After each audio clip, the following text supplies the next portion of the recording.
I think they are going to go on a run, and there's going to be a point in this season where you're like, dang, that down stretch seems totally different than where we are now. I just don't know if it's going to happen before or after they're completely buried in terms of their NCAA chances. Okay, interesting. So you don't know if it's going to happen now or if they're going to lose a few more games and then they'll win. If they're going to lose too many, if they're going to lose 2 this weekend and then lose at home, and then all of a sudden you're like, oh, geez. Or 2 in the Northwest and 2 at home.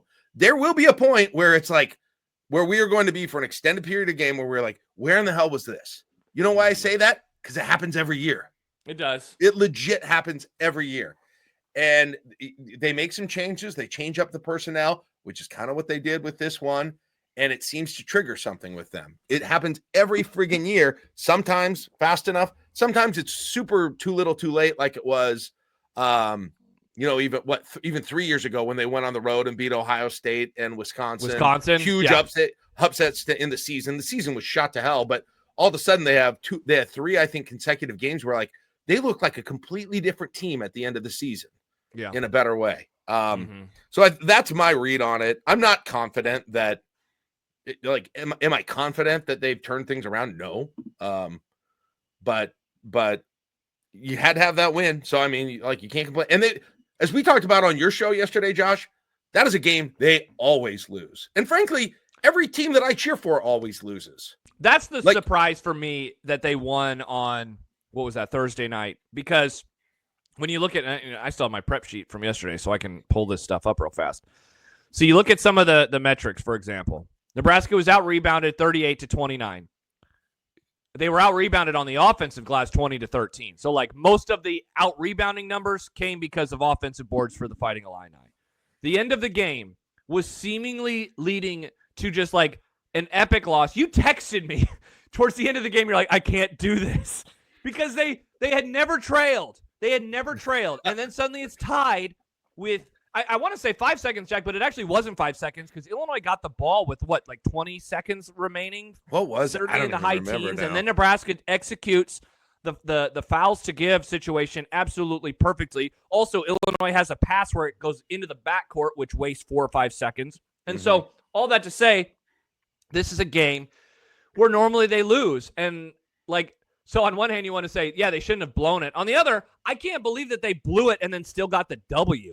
Because in overtime, they pretty much dominated. And so the important thing is to actually use this for something good. At the end of Saving Private Ryan, spoiler alert for Saving Private Ryan, when Tom Hanks' character tells the Matt Damon character, earn this. It's kind of like that for me.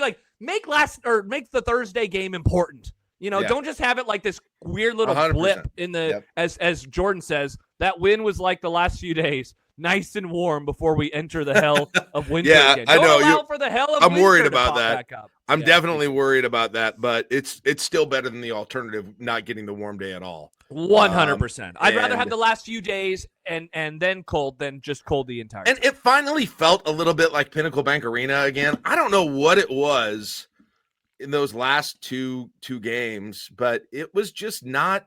It didn't have whatever magic and I'm sure it had to do with John Cook and Danny Busboom, Kelly being there. And just kind of, it felt like a lot of people were there, sometimes when it gets, it just feels bigger.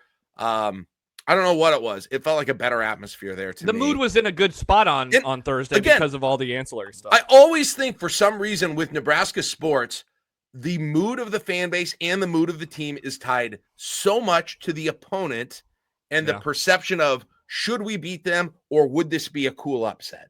Mm-hmm. And UCLA in football, we should beat them. Dead as a doornail. Rutgers in basketball, we should beat them. Dead as a doornail, right?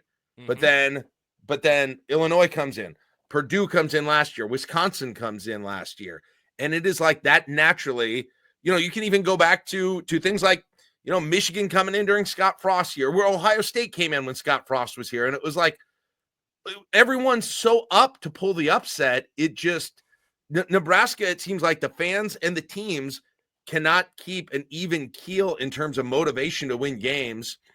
If they could take the mentality they've got when they could possibly pull an upset to games that they should win, it would do a hell of a lot of good for every program.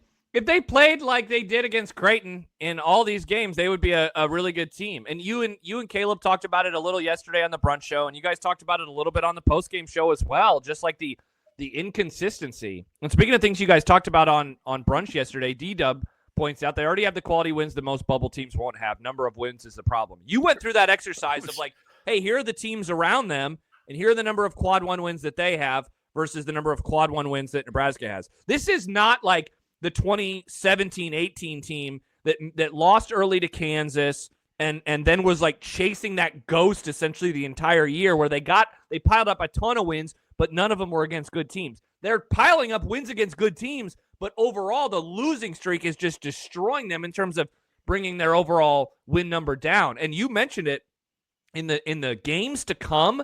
They have many more quad one opportunities, whether it's at home against the really good teams or on the road against because quad one on the road is like top 70. So it's like there's a lot of opportunities. 6 or 7 of the remaining 10 are quad one right now.